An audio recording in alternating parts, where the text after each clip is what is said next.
Walang preno kung bumatikos. Malalim at makatwirang komentaryo.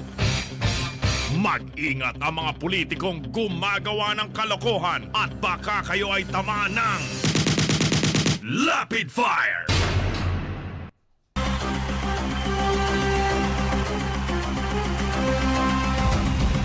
Ipinatigil po ng Malacanang ang pagpo-post ng mga appointment papers ng mga itinatalaga po sa pwesto ni Pangulong Rodrigo Duterte.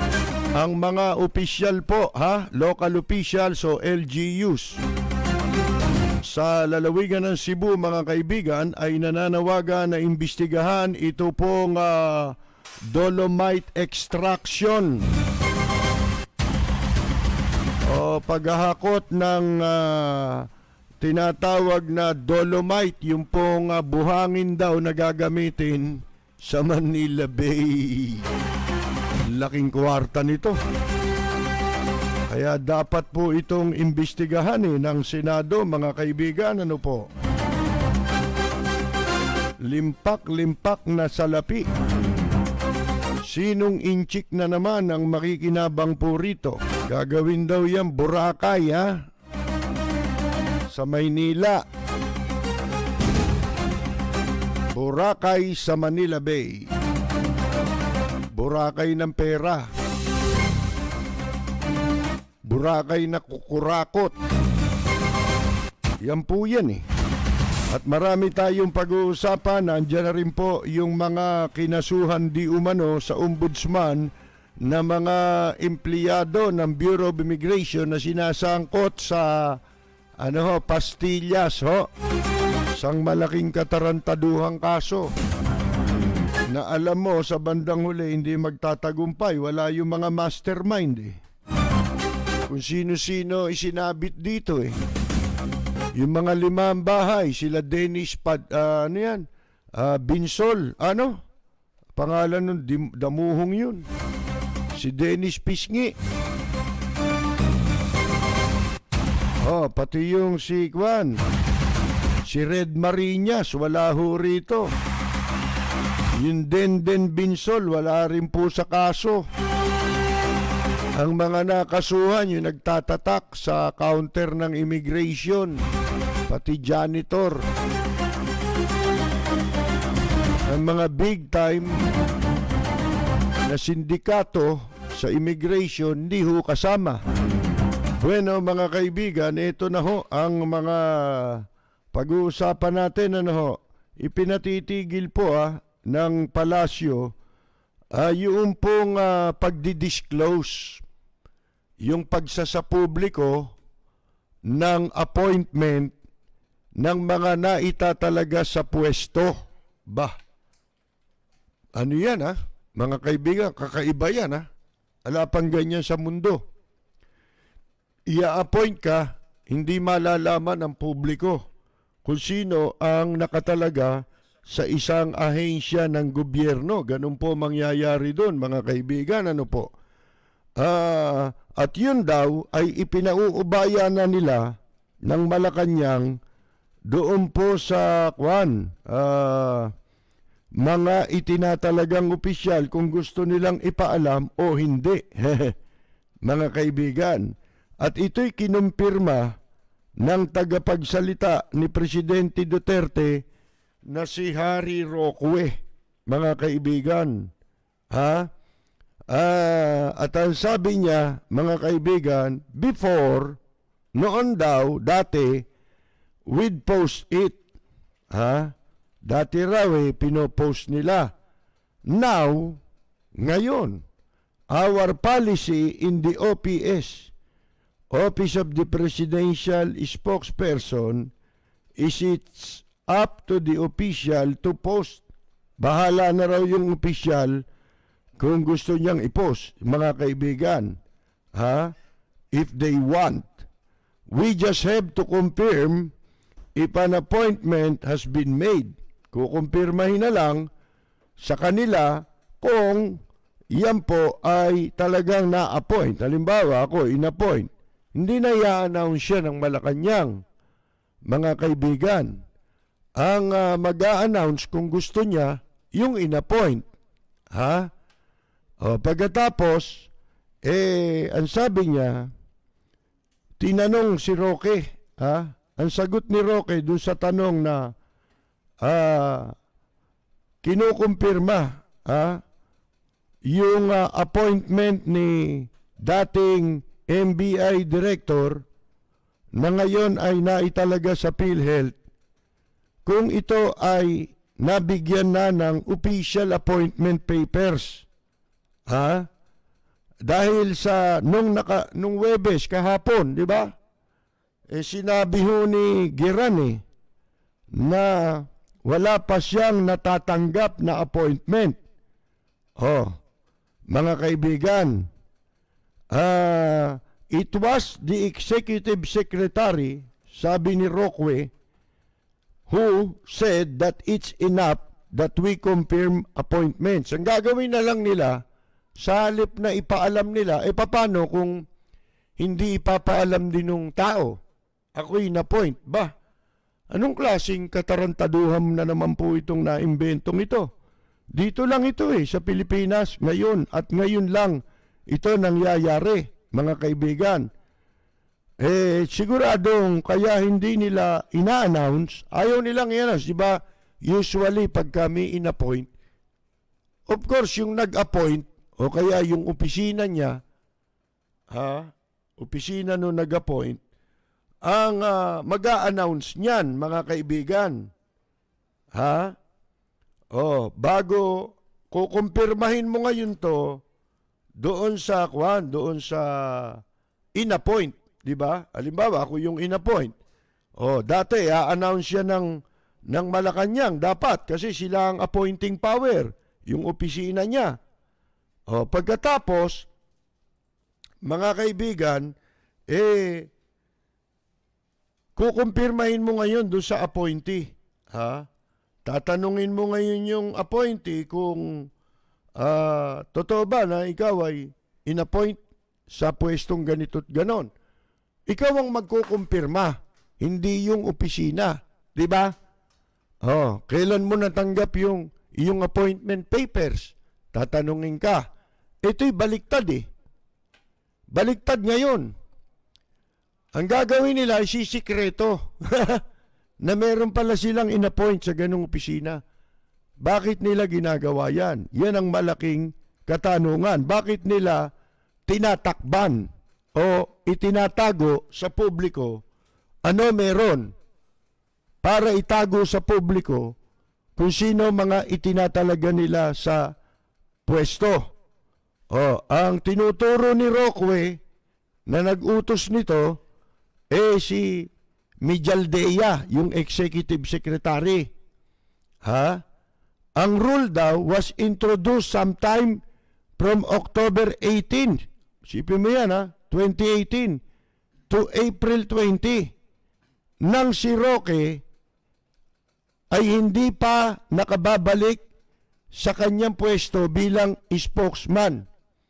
Mga kaibigan, iginiit ni Roque na sa kabila daw po nitong rule na ito. Ano to?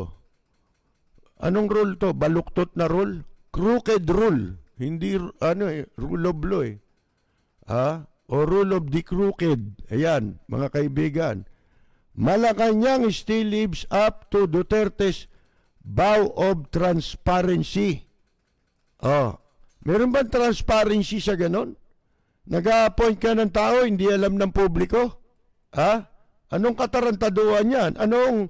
Asa ng tinatawag na accountability? Paano yan kung may in-appoint? Diba? Hindi alam ng tao. Katulad nito, si Giran, bakit itinatago ang appointment? At bahala ng ang mag-announce yung in-appoint. Kasi nga merong violation sa batas. Kasi dito sa gobyerno ni Presidente Duterte, napakaraming appointees na may tama. Ha? O, dito kay Giran, wala tayong question sa kanyang pagiging MBI director, at matagal na nagserbisyo sa MBI.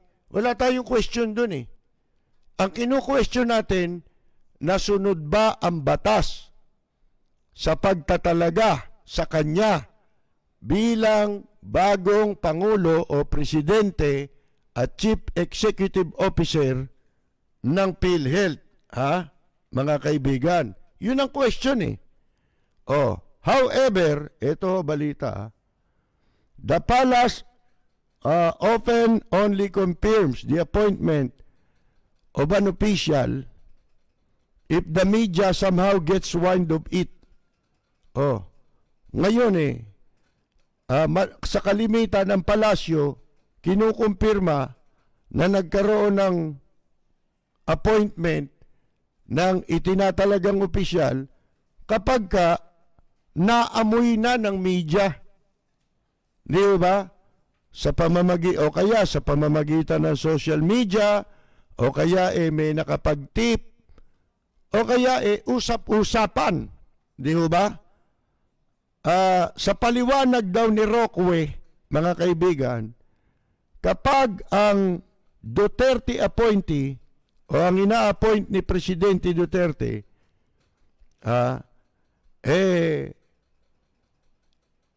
pagka itong inaitalaga sa pwesto, hindi alam na ng publiko na siya itinalaga, there's a chance they will succeed since the palace is leaving it to them to disclose the information. Kung ano ibig sabihin doon, hindi ko maintindihan yun eh. Di ba? Before, Malacanang would email to media. Matagal na palang nangyayari ito. Marami ng appointees na hindi alam ng publiko. At ang nababalitaan lang natin, yung mga pabalik-balik na sa pwesto, hindi ho ba? Mga kaibigan, palipat-lipat ng pwesto. Pero, masama po yun eh. Yung itinatago yung appointments. Kasi pag tinago mo, pwedeng posibleng mangyari niyan. Pag sumabit yung opisyal, hindi naman appointed yan eh. Mga kaibigan, pag sabit yung appointment, katulad niyan, sabit sa batas ho eh. Yung pagkakatalaga kay former MBI Director Giran, sabit ho yun eh. Maliwanag kasi yung batas eh. Hindi siya qualified. Sa madalit sabi, ang pinagtatakban dito, maraming hindi qualified. Saan qualified? Sa pandurugas, mga kaibigan. Di ba? Qualified tip. Katulad yun dyan sa Manila Bay. Matagal nang nademanda ng ng qualified tip yan eh. Mga kaibigan, nagkakaso nga yan, qualified tip eh. Kung tutuusin ninyo eh. Pero ang, yun nandiyan sa, yung tumitirada ng palihim, pero nabuko. Gagawin daw Boracay yung Manila Bay, akalain ninyo. May nakakita lang dun eh. Ang totoo niyan, tinatambakan na eh. Di ba? Meron lang nakapagtanong eh, kaya umalingasaw yan eh. Mga kaibigan eh, sinisindikato eh. Yung pong gagawing Manila Bay. Ayan po hindi maliwanag kung bakit ginawa nila ang ganitong tuntunin sa Malacanang. Yan ang sinasabi sa balita. Kung bakit kailangang itago nila yung kanilang mga appointees. Ito pa sabi, ito pang hindi ba si Presidente Duterte pa nga gumawa ng executive order? Ano yun? Yung freedom of information. Executive order lang ito. mga kaibigan, na anytime pwedeng bawiin yan at pwedeng baliwalain yan. Ang totoo, hindi naman ho gumagana yun eh. Kasi yun eh, for public consumption lang eh. For purposes of ng public consumption. Ibig sabihin, para lang malin lang ang publiko, mga kaibigan, na transparent itong gobyerno. Ha? Ngayon, hindi ba ito'y inconsistent doon po sa transparency na dapat talaga ang gobyerno ay transparent sa lahat ng kanilang ginagawa? Especially, hindi mo pwedeng itago yung pagtatalaga ng tao sa pwesto. Ha? Sapagkat yun ay gaganap ng opisyal na tungkulin sa gobyerno. Oh. Otherwise, mawawala ng accountability, pananagutan. Ha? Halimbawa, illegal, naging illegal ang appointment. O paano yan? Pwede nilang sabihin na, hindi naman wala namang appointment paper yan eh.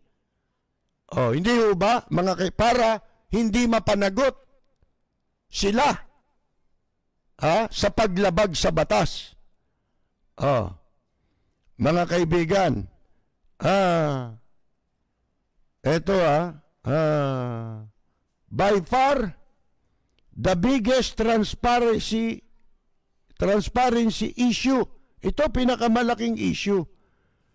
Ginagawa nila siguro yan para lahat na lang pwede nilang itago. Halimbawa, hindi ba hinihiling ng marami ngayon ang disclosure, ang public disclosure sa tunay na estado ng kalusugan ni Presidente Duterte? Yan ang pinaka maliwanag, mga kaibigan, na ngayon, panawagan ng publiko, demand ng publiko. Marami na ang nagde-demand yan. Ang nagloloko-lokohan na lang dyan, ito mga, kunyari, oposisyon. Pero hindi nila ma-challenge ang paglalabas ng medical bulletin ni Presidente Duterte. Gayong sila'y mga mambabatas at alam nila ang batas. Nagtatanga-tangahan. Kaya ako duda na rin dyan eh.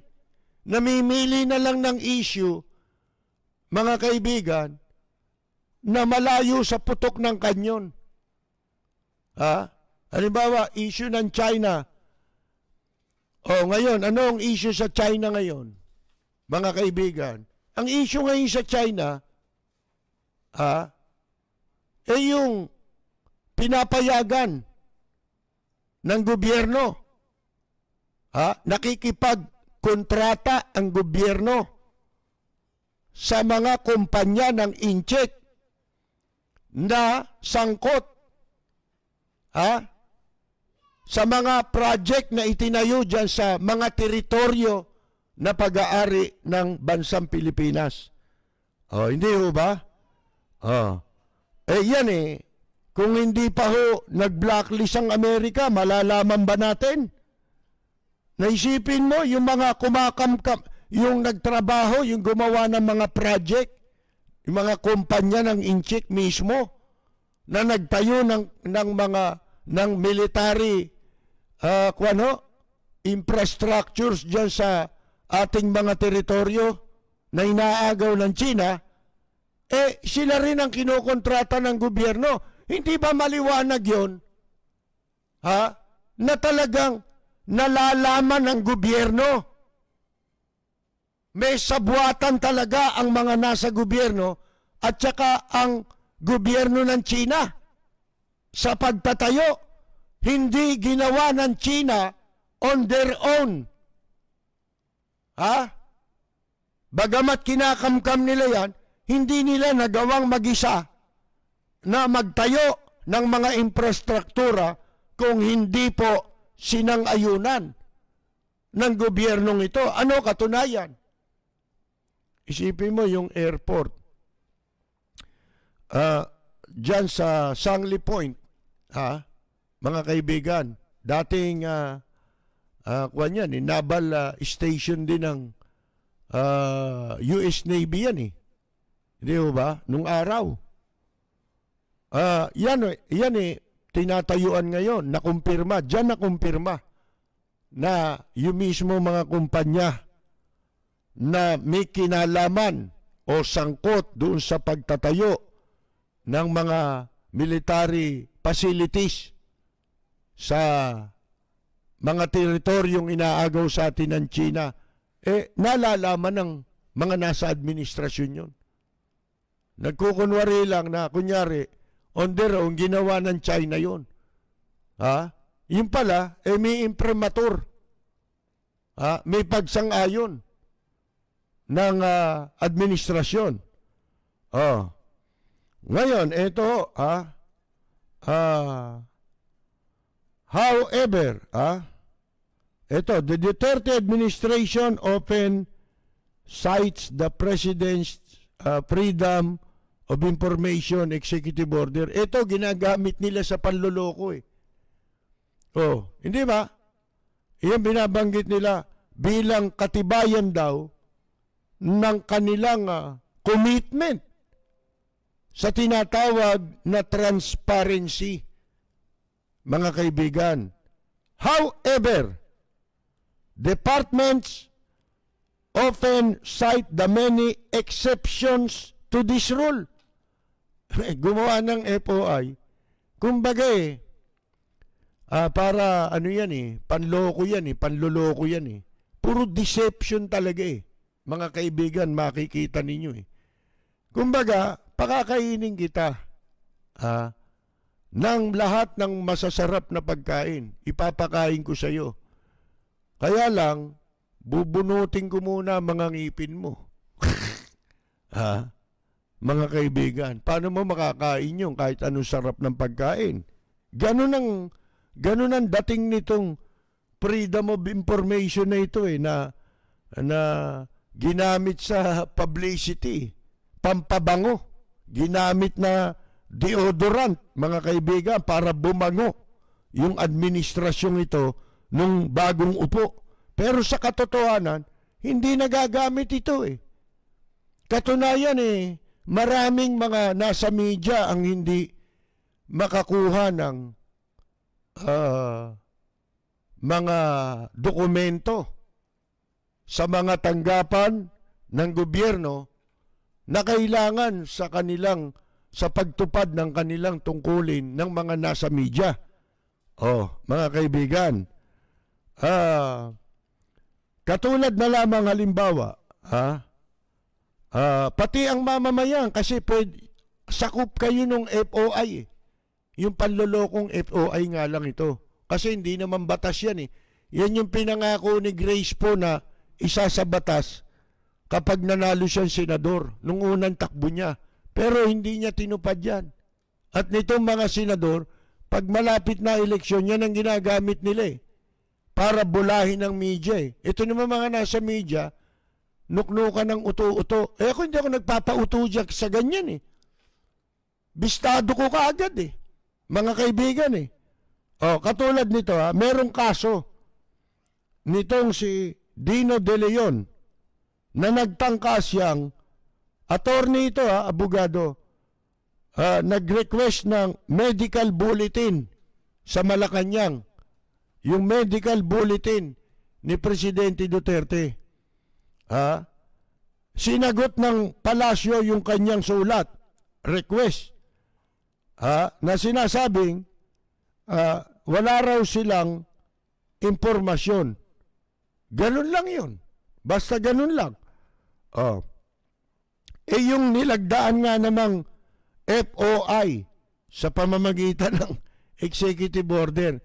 Kasi executive order lang ito mga kaibigan nakalagay dyan, every Filipino shall have access to information, official records, public records, and to documents and papers pertaining to official acts, transactions, or decisions as well as to government research data used as basis for policy development.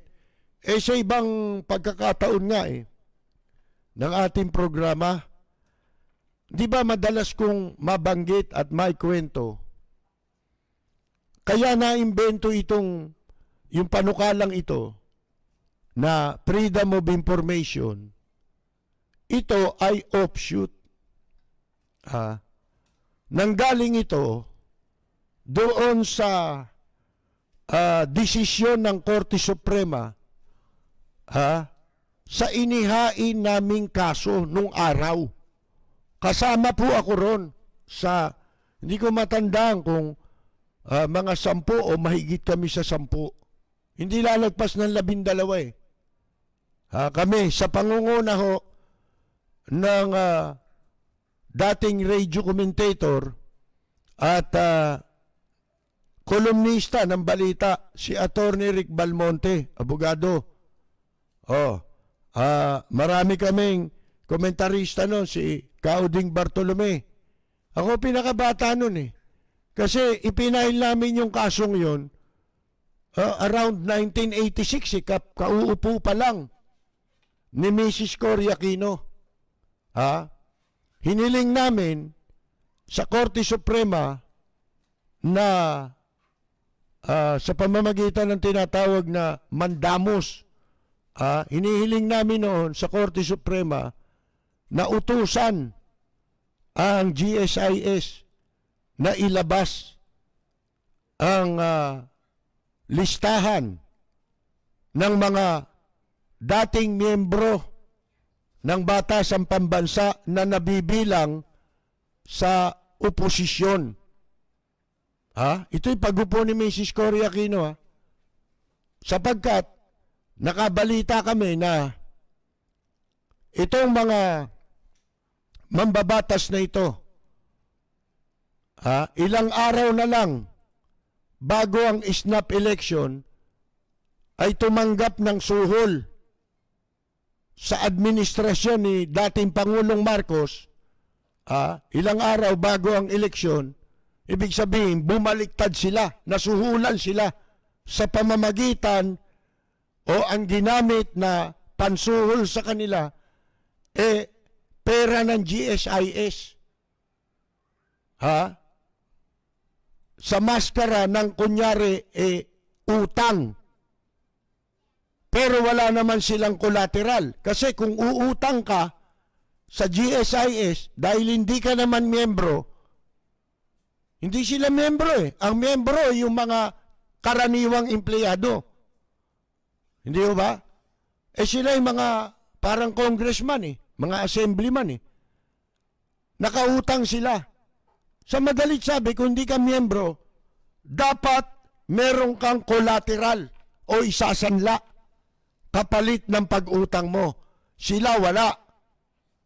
Hiniling namin yan sa Korte Suprema sapagkat noon, itong si Sunny Belmonte, mga kaibigan, siya ang general manager noon Ayaw niya kaming bigyan ng dokumento na hinihingi namin. Kaya kami, sa pangunguna po ni Attorney Rick Balmonte, dumulog kami sa Korte Suprema para hilingin na utusan ng Korte Suprema ang GSIS na ilabas ang kailangan naming dokumento.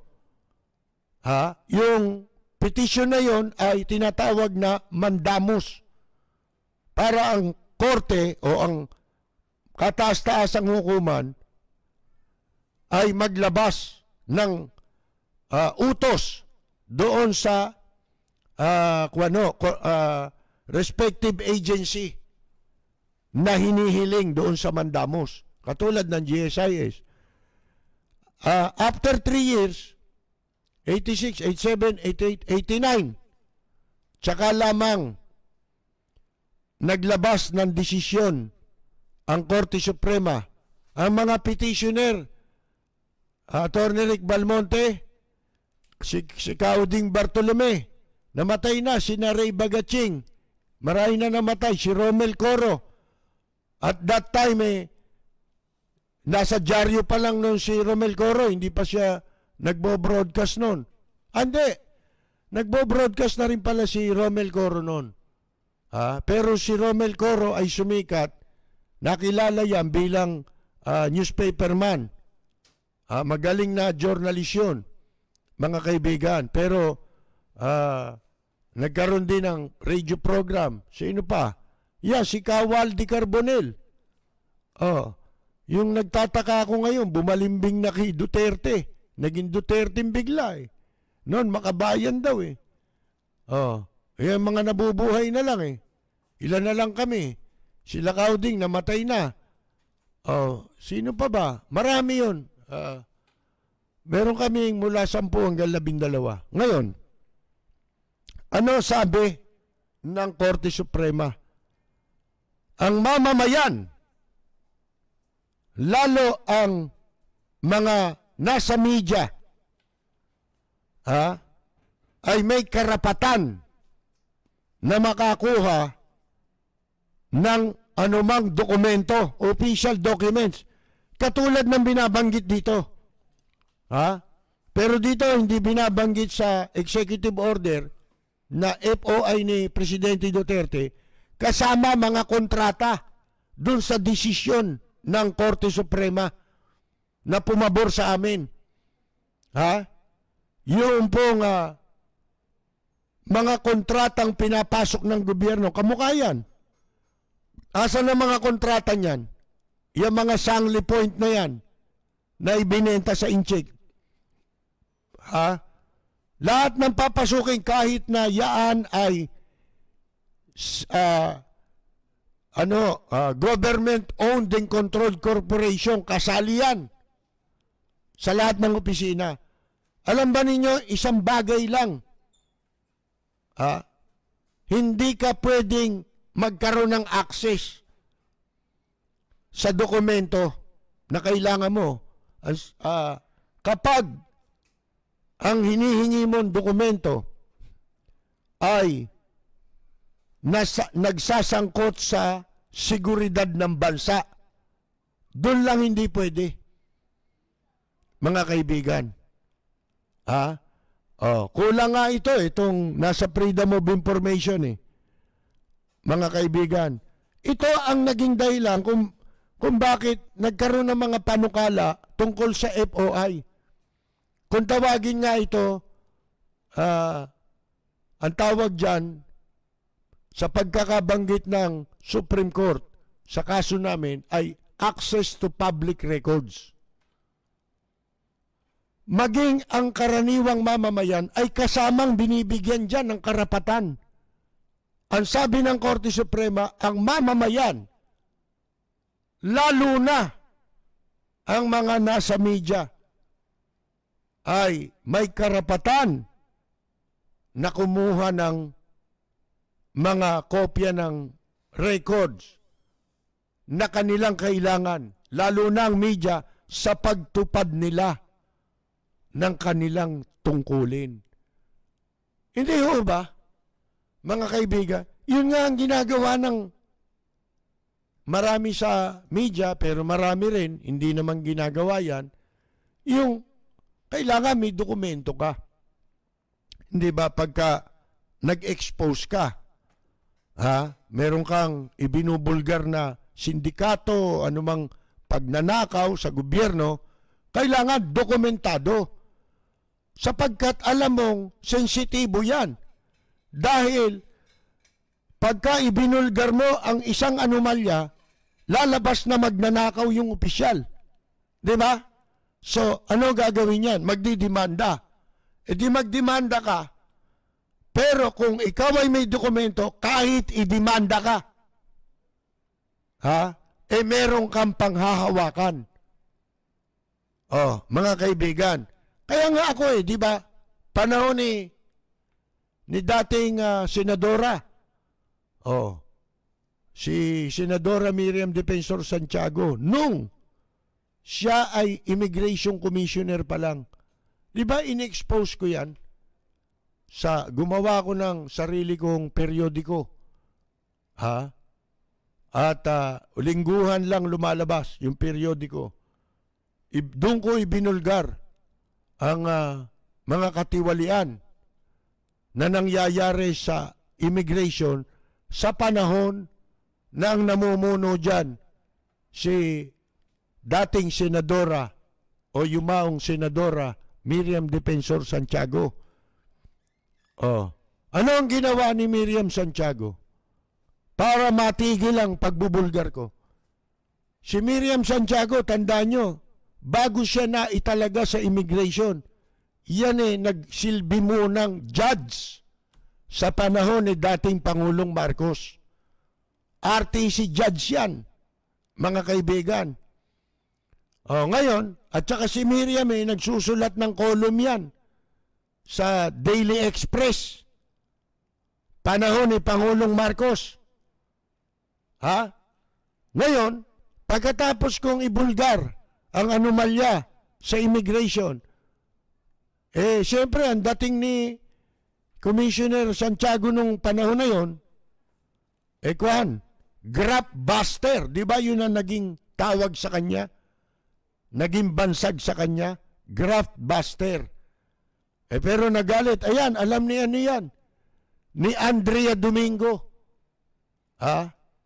Yan nagpapasasa ngayon na presidente ng PAGCOR o chairman ng PAGCOR.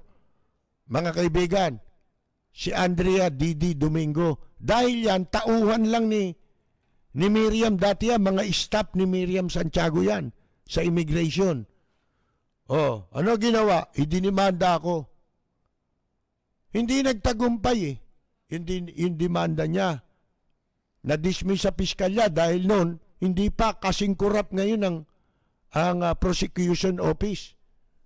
Noon pinag-aaralan ng piskal muna yung ipinapile mo reklamo. Hindi katulad ngayon, basta't naglagay ka, kahit walang basihan yung kaso, isasampa nila sa husgado yan. Nung panahon na yon, ibinasura ng piskalya. Pagkatapos, nag-file pa yan ng motion for reconsideration. Na-dismiss din. At nagtaka nga ako, hindi man lang ako nakatanggap ng subpena para ako ay pagsumitihin ng tinatawag na counter affidavit doon sa complaint nila laban sa akin. Walang ganon. Nakatanggap na lang ako ng sulat mula sa Fiscal's Office na humawak nung kaso para pagbigay alam sa akin na ibinabasura yung demanda sa akin ni dating senadora na nooy Immigration Commissioner Miriam Defensor Santiago. Ano ang ginawa ko pagkatapos na mabasura ang kaso laban sa akin? Dahil lahat ng aking inilathala sa aking pahayagan na ang pangalan ay Dateline News, pawang mga dokumentado. Ano ang ginawa ko? Dahil dokumentado ang aking mga ibinulgar na katiwalian sa immigration. Naghain ako ng kaso ng Grab case laban kay Miriam Santiago. Alam ni Attorney Rick Balmonte yan dahil si Attorney Rick Balmonte rin ang pinakiusapan ko na gumawa ng aking affidavit of complaint. Hindi pa nga complaint yun, information lang yun Yan, si Attorney Rick Balmonte ang tumulong sa akin para ma-file ko yung kaso sapagkat hawak ko ang mga dokumento, ang mga ebidensya. Mga kaibigan. Noon, binabantayan ko yung kaso. Ang nakaupo pang ombudsman noon yung tatay ni naging secretary ni ERAP si Iron Lady kung tawagin. si Lenny De Jesus. Di ba? Yung maganda. Tsaka, musician yun eh. Pero yung binansagan yun na Iron Lady. Tatay niya nakaupo noon na si Ombudsman Conrado Vasquez ang nakaupo noon. Mga kaibigan. At minsan na tsempohan ko yan kasi binabantayan ko yung kaso. Nabalitaan ko na nagkausap yata sila ni Miriam Santiago. Tinanong ko ngayon nung matsempohan ko si Ombudsman Conrado Vasquez, yung matino yun eh. Mga kaibigan eh. Matino yun. Tinanong ko sa kanya, ang sabi pa nga niya, ang bibilis ng pang-amoy nyo. Sabi niya gano'n. Natawa lang yung matanda. Pero alam nyo, yung kaso na ipinail ko kay Miriam Santiago, sumampa yun sa Sandigan Bayan. Ha? Kaya parang sa korte, halimbawa, ang katumbas ng ombudsman, piskalya eh. Yung piskalya, pag merong probable cause, ipapail yan sa husgado, hindi ba? Ganun na nangyari sa kaso ko, sumampa yun sa Sandigan Bayan. Mga kaibigan. At dahil nasampa yung kaso ni Miriam Santiago sa Sandigan Bayan, merong attempt si Miriam no na lalabas siya ng bansa. Hindi siya kumuha ng clearance muna sa pag-alis niya. Kaya, pagdating niya sa airport, hindi siya pinayagan na makaalis dahil meron siyang pending case sa Sandigan Bayan. Nalililitis siya ng Sandigan Bayan. Isipin niyo yan, ha? Time ni Mrs. Aquino yan. Nangyari yan. Inabot na yung kasong yan, tumagal na yan. Hanggang pagkatapos pa ni FBR. Alam nyo kung kailan na-dismiss ang kaso labang kay Miriam Santiago? Mga kaibigan, pag-upo ni Erap. Magtataka kayo kasi si Miriam noon tumakbo pang presidente. Tumakbo ang presidente yan pagkatapos, di ba, kaaway niya si Erap noon eh. Kung tawagin niya si Johnny Walker eh. Ibig sabihin, Lasengo. Ang iniinom, Johnny Walker. Hindi, mali siya. Nung vice president si Erap, senador si Erap, ang iniinom niyan, Old Par. Bakit ko alam?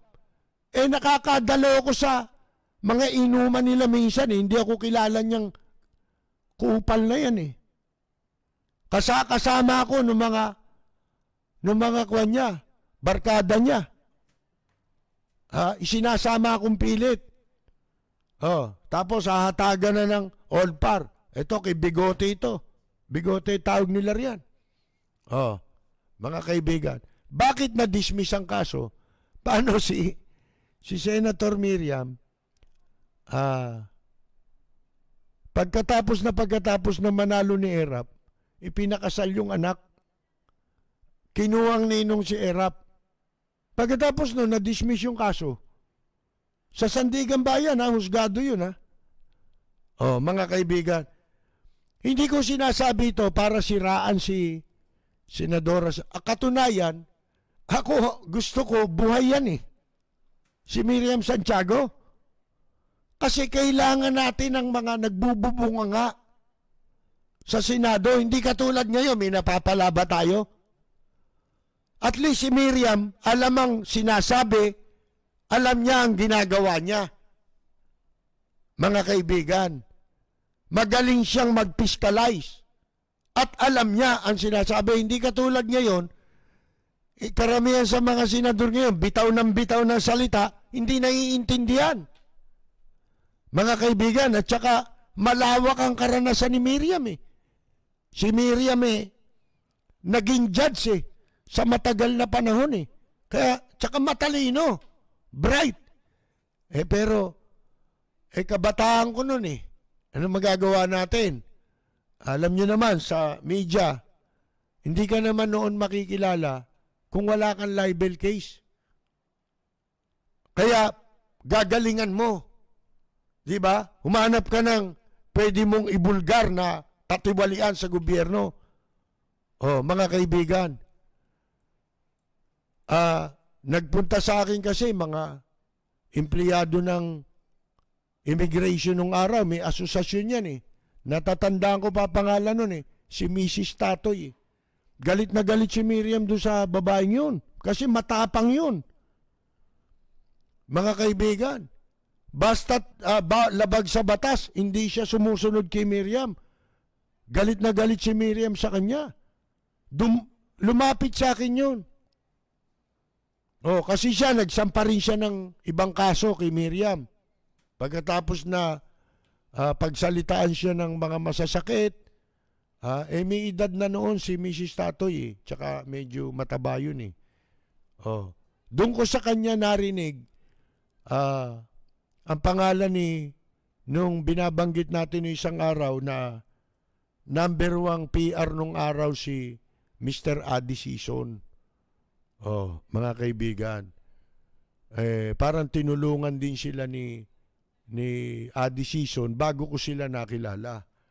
Ngayon, eto nga ho, kaya ko lang binabanggit-banggit itong patuloy na ito. Kasi po ito, pinagpupunyagian ng marami sa mga nasa media,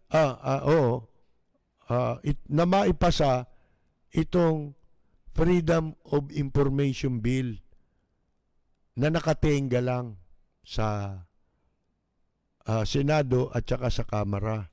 Na malabo na yan. Malabo na yan sa sobrang tagal na eh. Pang ilang term na ni Grace po ngayon, pangalawa na eh. Diba? Malabo na yan. At least, kaya ko binabanggit ito, bumangon niyang issue na yan na pinagpupunyagian ng mga nasa media na maipasa. Tandaan nyo yung karapatang yan kung magkakaroon ng ganyang batas. Hindi ho yung karapatan lamang, exclusive na karapatan ng nasa media, hindi ho. Kundi yan ay karapatan, magiging karapatan ng bawat mamamayan. Kaya hindi ka pwedeng basta-bastahin kung ikaw kahit ikaw ay karaniwang mamamayan lang. Kung alam mo na meron kang sandata laban sa pag-abuso, pwede mong magamit. Pwede kang makapanindigan bilang isang mamamayan. Yun ang kagandahan ng mga nasa media. Kami ang sumusukat sa hangganan ng pwede mong matamong kalayaan. Bakit mo yan pababayaan kung ikaw ay isang Pilipino? Hindi ba? Sipin mo yan, nagtataya kami. Nakataya kami dyan. Hanap buhay lahat. Hindi ba? Para lang matamo yan ng mga mamamayan. Sapagkat yan lang ang pwede naming maiambag sa kalayaan ng ating bansa. Hindi ba, mga kaibigan? Eto nga ho, ngayon mga appointment, sipin nyo, ililihim. Di lalo na. Mga kontrata. Ano pa maibubulgar mo ngayon? Matatakot ka na. Di ba? Kasi wala ka nang pinangahawakan. Di ba yun nga ang ginagawa nila? Lalo ngayon, kahit na meron ka pang pangawakan, gigipitin ka. Tatanggalan ka ng trabaho. Isa-isa nang natatanggal ngayon. Gusto nila, puro-puri lang. Saan ka makakakita nun? Sa komunistang bansa lang yun.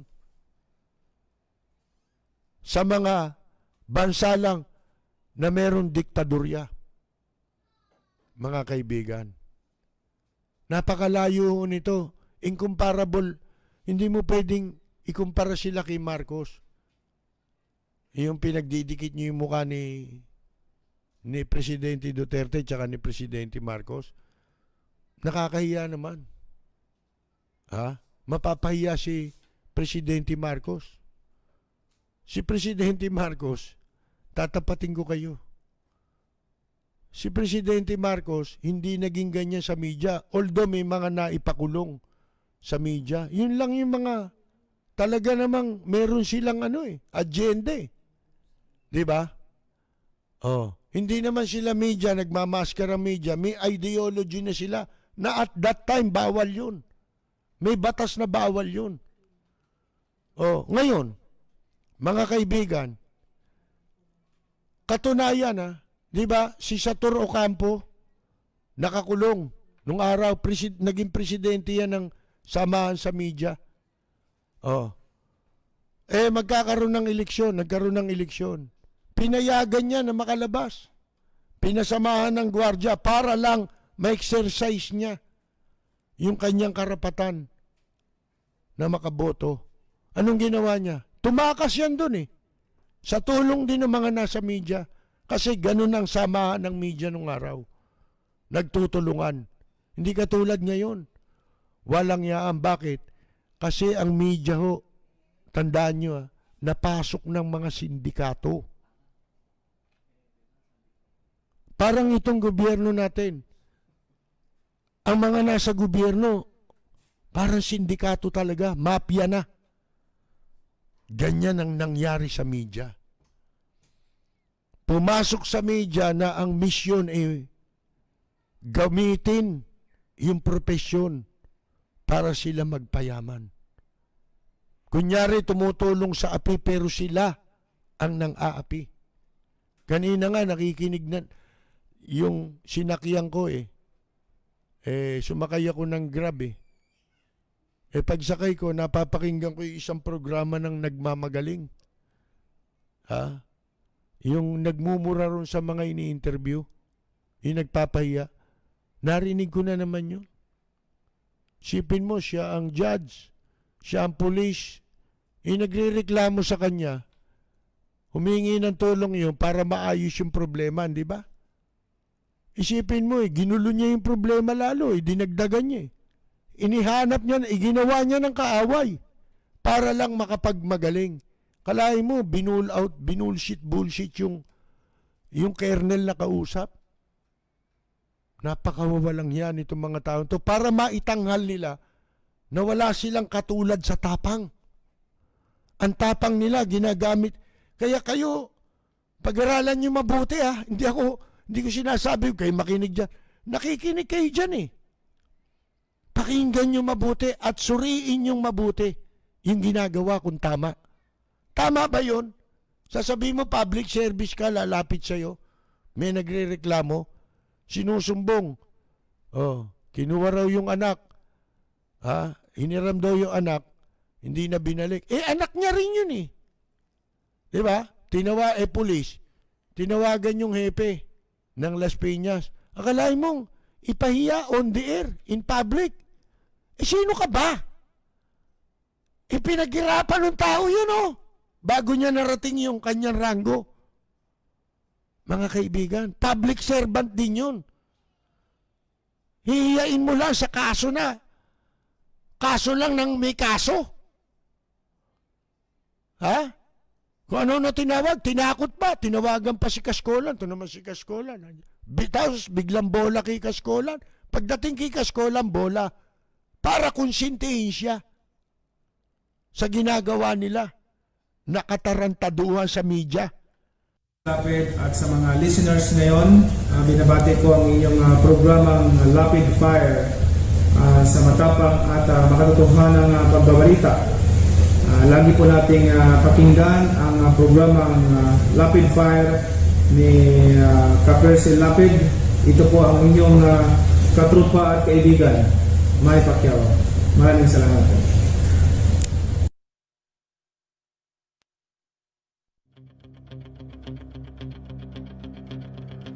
Walang preno kung bumatikos. malalim at makatwirang komentaryo. Mag-ingat ang mga politikong gumagawa ng kalokohan at baka kayo ay tamaan ng Lapid Fire!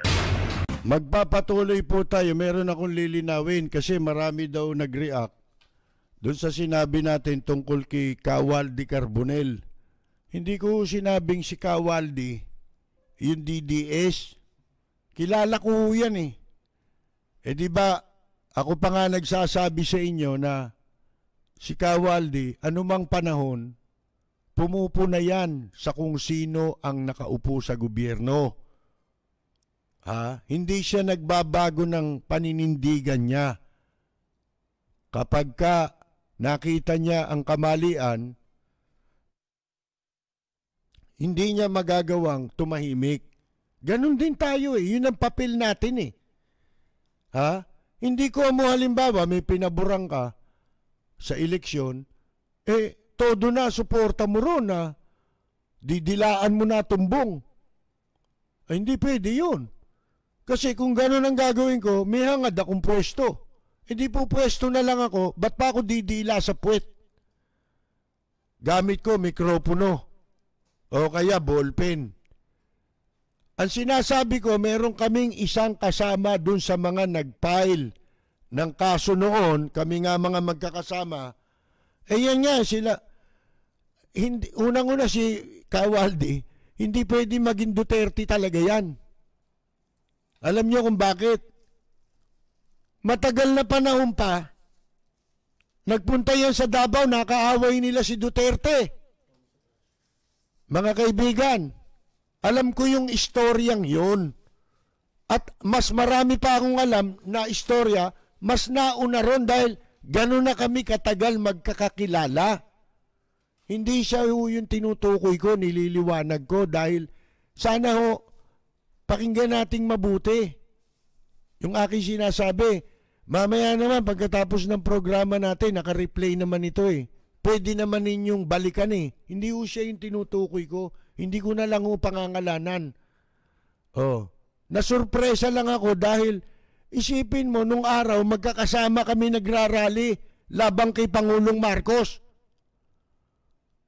Yung rally na ginawa namin, pumunta kami sa Mindiola, kami lang sa lahat ng nagrally sa panahon ni dating Pangulong Marcos ang nakalapit sa gate ng Malacanang.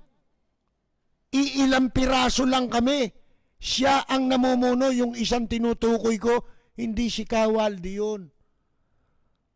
Sipin ninyo yan. Nasa gate kami mismo ng Malacanang, doon na kami pinigilan ng mga military. Kokonti kami. At yun ay napalathala pa sa Mr. and Miss. Maraming larawan yun. Kami ang tanging nagrally sa Mindiola na nakapasok kami hanggang sa Malacanang. Sa gate lang. Sa labas ng Malacanang. Wala nakakarating doon. Nung araw, ang mga nagrarally lang noon hanggang Sambeda, gandong ka lang. Yun lang grupong sumama ako noon. Ang namumuno doon yung isang komentaristang tinutukoy ko na ngayon nagtaka ako Mga kaibigan, di bali sa iba sumama siya sa iba. Pero ito kitang-kita mo na. Pati ang kalayaan ng pamamahayag na ipinaglaban namin noon, mga kaibigan, nakalimutan na niya. Diba? Nagtaka lang ako. Total, wala naman tayong pakialam doon At isa, kaya ko ulit binabanggit si dating Senadora Miriam Defensor Santiago. Gusto kong maliwanagan ninyo ang dahilan. Yun yung sinasabi natin. Halimbawa, meron tayong binulgar sa ginagawang katarantaduhan ng isang politiko, isang opisyal sa gobyerno. Hindi dahil sa personal ang galit mo sa kanya, kundi labag yun sa mamamayang Pilipino Laban lahat yun sa mamamayang Pilipino. Pero personally, deep inside, gusto ko si Miriam. Gusto ko nandyan siya para balanse lahat. Hindi mo ba? Gusto ko may bunganga na kamukha ni Miriam at kasing talino niya. Kasing galing sana niya. Meron pa ba tayo niyan? Wala na. Kaya ang marami sa atin naduduwag na. Dahil nakikita natin duwag na. Ang mga dapat ay nangunguna para ipaglaban ang ating bansa at mamamayan. Hindi niyo ba napapansin yun? Yung kahalagahan. Hindi ko siya dinimanda dahil galit ako sa kanya personal. Hindi. Oh, ibig sabihin, dinimanda niya ako. Pag dinimanda mo ang media, ano ang gustong i-imply? O ipakahulugan ng demanda laban sa media? Unang-una, gusto kang ipahiya. Gusto nilang palitawin na hindi ka nagsasabi ng totoo. Hindi ba? Nagsisinungaling ka kaya ka dinimanda. Pangalawa, takutin ka.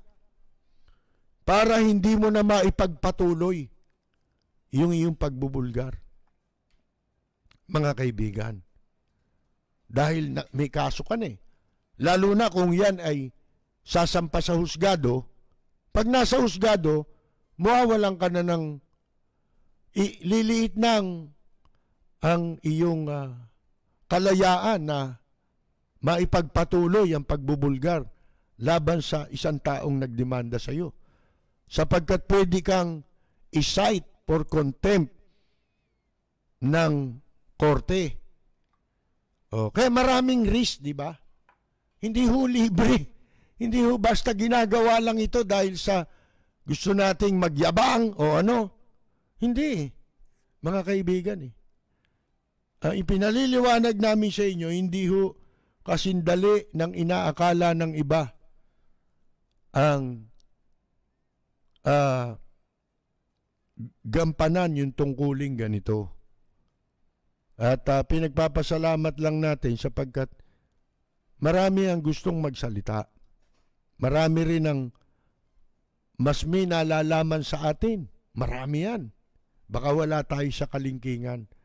Kaya lang, yung pagkakataon na masabi mo yan, sa palagay ko naman, bihira ang nakagagawa nun.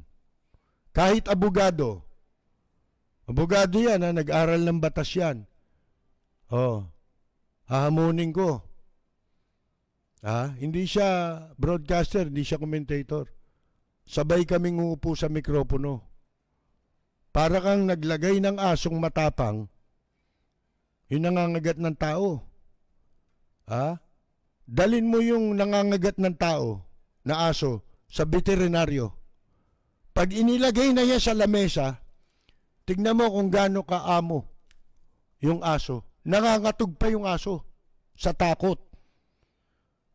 Hindi tao yun, Pero may pakiramdam yun. Di ba? Subukan nyo. Yung nangangagat na aso, dalhin nyo sa veterinaryo. Pag nilagay ng veterinaryo sa lamesa yon, makita ninyo. Yung tapang nun, wala na. Manginginig sa takot yung aso. Ganon. Yun yung pinagpapasalamat natin. Di ba? Marami tayo na gusto magsabihin natin at alam ang sinasabi natin. Baka mas magaling pa eh. Diba? Kaya lang yung masabi mo yun, that is another story. Diba? May mga abogado eh. Ang gagaling na abogado. Pero bigyan mo ng mikropono. Magkomentaryo ka. Total, tapos ka ng abogasya eh. Marami kang alam na batas eh. Pakinggan nyo si Enrile kung ano tunog. Siguro makakatulog kayo. Diba? Pag nakinig ka kay Enrile, dalubhasang abogado yon. Sige nga, pakinggan mo. Nagpo-programa eh. Di ba? Pakinggan mo. Kung mapagtsatsagaan mo. Di ba?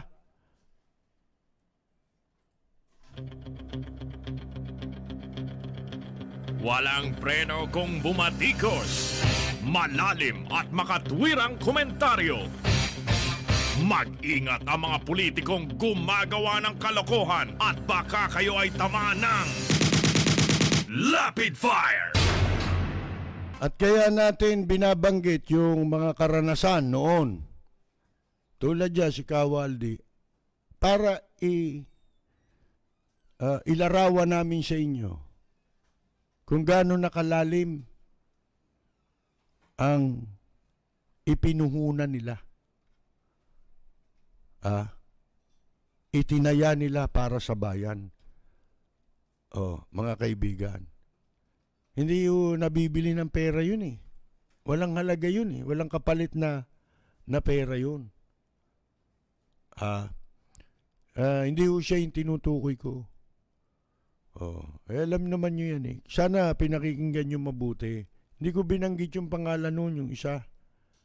Nangihinayang lang ako. Bakit sipin mo, ang dami mong pinuhunan, tapos bigla ka na lang sumirko. Sa bagay, ganyan talaga pagka nakatikim ka na ng pera, di ba? Mahirap mo nang yan. Mahirap mo nang kalimutan yung pera. Ito naman sa pinagkakakitaan ngayon Sipin mo kung wala nakakita nito, wala nakapuna, tuloy ang ligaya po nito. Ito'y dapat imbestigahan ng Senado. Ito pong ginagawang pagkakakwartahan na pagtatambak diyan po sa Manila Bay. Nananawagan din ang mga opisyal sa Cebu, Provincial Board, ngayon daw po, iniimbestigahan nila yung napaulat na extraction ng dolomite rocks sa probinsya o lalawigan na itinatambak ngayon dyan sa Manila Bay. Dahil yun ang sinabi ni Ahan Chin di ba? Ayon dito kay board member John Ismael Borgoña, ang chairman ng Committee on Environment and Conservation and Natural Resources, described the possible extraction of dolomite from Cebu as alarming. Naalarma sila, mga kaibigan, since there was no permit sought for such purpose. Wala daw pong hinihinging permit itong mga ito para maghakot nito pong ano tawag nila riyan? Dolomite pala. Sabi we're caught by surprise. Nasurpresa raw sila. This is alarming even if the project was undertaken by the national government. Kahit daw ito'y proyekto pa ng national government, the local government of Cebu should have been informed. Dapat ay naipagbigay alam ito sa kanila. Ito ang dami nang sinasabi ngayon dito. Ultimo po, ang mga scientists ng University of the Philippines, mga kaibigan, at saka itong Senior Environmental Management Specialist, Caroline Silvestre, kumulekta ng mga sample dyan. Ang sinasabi nila, ano yan kalokohan yung pagtatambak na yan, dyan sa Manila Bay. Unang-una, magtaka kayo. Di ba DENR ang gumagawa ngayon ng kawalang hiyaang yan, mga kaibigan? Mga kaibigan, hindi ba iyang pagtatambak na yan, may kaugnayan niya sa beautification? Di ba? Na dapat ay trabaho ng Department of Tourism. Bakit DENR? Ang sinasabi, lilinisin daw, merong desisyon na ang Korte Suprema, mandamus din, ha? Na para i-rehabilitate ang Manila Bay. Katarantaduhan yung sinasabi nitong mga... Rehabilitation ba yan? Hindi rehabilitation ang ginagawa nyo. Pagkakaperahan yung ginagawa nyo. Ang sinasabi, itong mga buhangin na ito, tatangayin ng ulan yan. Pag nagkaroon ng mga bagyo rito, yung alon, tatangayin yan palabas sa Manila Bay. Masisira din yan. Kaya ang gagawin mo, magtatambak ka na magtatambak dyan tuwing pagkatapos ng bagyo. Tatambakan mo yan. Kasi mawawala yan, yung iba aanurin ng dagat. Hindi, ang dumi-dumi niyang Manila Bay eh. Gagawin mo swimmingan yan. Yun lang eh. Sino contractor niyan? Sige nga, Aber. Naubusan lang tayo ng oras dyan eh, mga kaibigan eh. Ang mga paliwanag nito, puro mga nakakahiya eh. Halatang nahuli lang sila eh. Nasurpresa sila kasi may nakakita. Sip mo, hindi alam ng publiko at ito pagtakan nyo si Yorme, suportado niya raw yung ginagawang yun sa Manila Bay. Magkano? Di ba? Isipin mo, pagsira sa yan, sa kalikasan niyang pinaggagawang yan, mga kaibigan.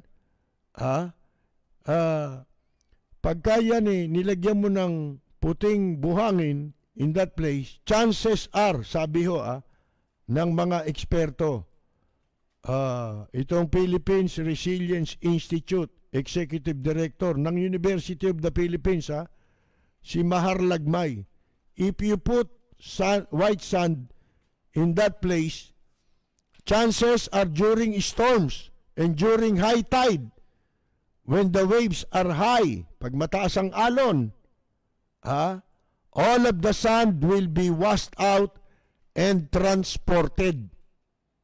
Dalawang bagay yan eh. Paano yan pag nagkaroon ng surge? Diba? Tataas ang tubig, tapos babalik din yan sa dagat. Rin na yan. Mawawala. Kaya kailangan pala nilang ilagay na puting buhangin dyan.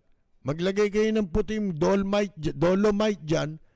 Pagkatapos, isimento ninyo.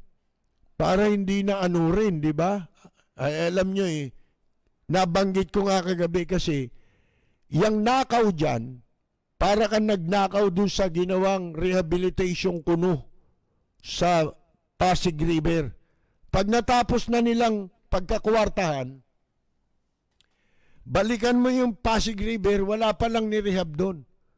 Mahirap patunayan na hindi nagkaroon Katulad din ito, ano magagawa namin pag nangyari na yung mga sinasabi nitong mga eksperto, mga kaibigan? Kesyo, pag nakita raw puti, mag-iingat na raw ang publiko na dumihan yan. Lintik Gagawin Boracay Baka sa mga opening pa niyan tatawagin pa si Presidente Duterte para gawing accomplishment yun. Boracay, naging accomplishment. Mga kaibigan, nasa pandemya tayo. Utang kayo ng utang ng pera. Ang laging sinasabi nyo, gagamitin sa pandemya. Pandemya ba yan? Ngayon ba? Sino magsiswimming ngayon dyan? Sinong turista lalangoy dyan? Sige nga, ngayong may pandemya, hanggang kailan matatapos ang pandemya? Sinamantala nila ang pandemya. Kamukha rin sa ibang ahensya ng gobyerno. Sinamantala ang pandemya para makapag-nakaw.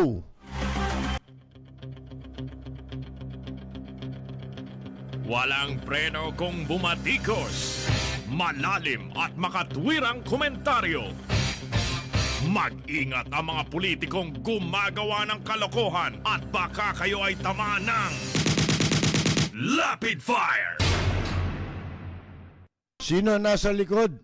Ito, tandaan nyo pangalan Si Ahan Chen, nasa likod niyan. Pagtanong nyo kung sino si Ahan Chen. Ngayon, itong si Pemberton, di ba, pinalaya na ng hukuman, di ba?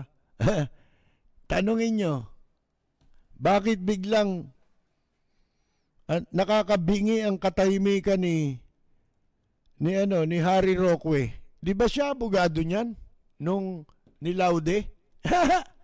Mga kaibigan, oo. Ba't nakalaya si Pemberton? Tahimik na tahimik ang damong si Roque. Wala kang marinig ngayon, mga kaibigan. Pero, babati-bati muna tayo at saka Biyernes ngayon. Baka tayo maubusan ng oras sa pagbati, Mga pagbasa dito ng mga... Meron ba reaksyon dito? Nabuksan mo ba yung ngayon lang? Sino ngayon ang tanong natin doon sa Manila Bay? Sino kontraktor niyan? Dapat imbestigahan niya ng Senado. Imbestigahan niyo yan. Maliwanag na katarantaduhan yan. Ipatawag niyo lahat. Pati itong mga nagsasalitang ito. Yan ang mahirap Sinasamantala yung pandemya di ba? Kung walang nakaamoy niyang na yan, naku. Tuloy-tuloy ho. Mga kaibigan, ang ligaya nila. Kung ano lang pinagsasabing dahilan Wala naman sa kategorya nila ng trabaho nila At hindi nila dapat dyan iukol ang napakalaking pera niyan. Ang sinasabi ngayon, around 400 million yan. Hindi. 40 billion mahigit yan. Yan ay phase 1 lang yan. Yung 500 meters na yan, nagtatambakan. Una pa lang yan. Ang daming karugtong yan, mga kaibigan. 46 billion, di bilyonaryo ka agad itong mga walang yang ito. Walang preno kung bumatikos. Malalim at makatwirang komentaryo. Mag-ingat ang mga politikong gumagawa ng kalokohan at baka kayo ay tamaan ng Lapid Fire! Labis pong nagtataka marami kung bakit sobrang tahimik ang mga senador na nasa oposisyon sa lahat ng mga nakababahalang isyu ngayon ng bansa. Si Eddie Rodriguez ng Pasig, binabati natin, nag-text siya. Yung kawal di ba yung video na willing siya tumulong na kay Presidente? Hindi ko alam kasi itong ginagawa namin, ako sa pagkakaintindi ko, tulong na ito kung pakikinggan. Hindi naman sila nakikinig May sarili silang agenda. Ayaw nilang makinig sa publiko. Ayaw nilang makinig kahit kanino. Basta iba ang direksyon nila. Kaya puro pagnanakaw ang nangyayari, mga kaibigan. Special power. Pakukulong mo lang yung mga special power pa ba yun? Sus Maria, puro special power. Baka sa huli, pati kili power. Hindi nga natin alam kung sino na yung nasa Malacanang na yan Baka raw ang pangalan ng nasa Malacanang, hindi naman. Si si Crescencio Estremos. Si look alike, Ang pangalan daw, Crescencio Estremos. Sipin mo, nakakaupo sa Malacanang.